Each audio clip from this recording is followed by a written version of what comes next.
this tithes and offering exhortation, no, na sino ba nakakaranas dito ng nawalan, no, na konting, no, na kahit na ano na lang pangkain mo na lang, no, yung natitira sa ano mo sa sahod mo, no, yung na may naghawan pa ba, yung parang mawawalan ka na, no, meron pa, no, may ibibigay mo na, pero alam natin that God na ibibigay niya kung ano yung pangangailangan mo.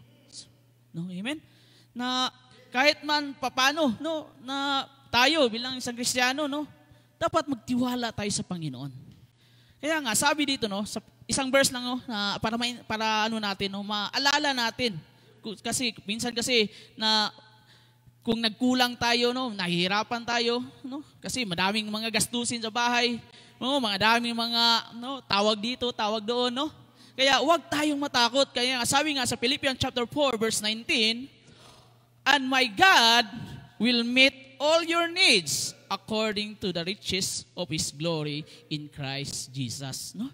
Napakaganda yung pangako ng Panginoon.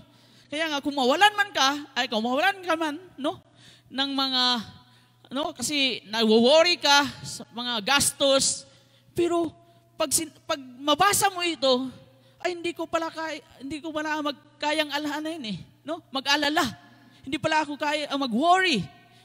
Because bibigyan pala ako ng Panginoon ng kung ano yung pangangailangan ko. Kaya nga mayaman ang ating Panginoon. Amen. Kaya today, huwag tayong mag-alala kung ano mang na pinagdaraanan mo ngayon, because God will meet all your needs, no? Kasi mga kapatid, na ibibigay niya kung ano yung pangangailangan mo.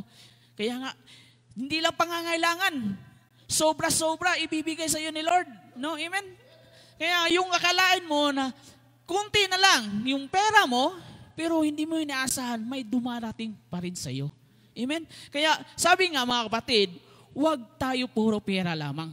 No? Kasi minsan na, no, na iniisip natin na pera-pera na lang, no? Kasi nga, huwag natin isipin na hindi lahat ng blessing, puro pera lang. Amen?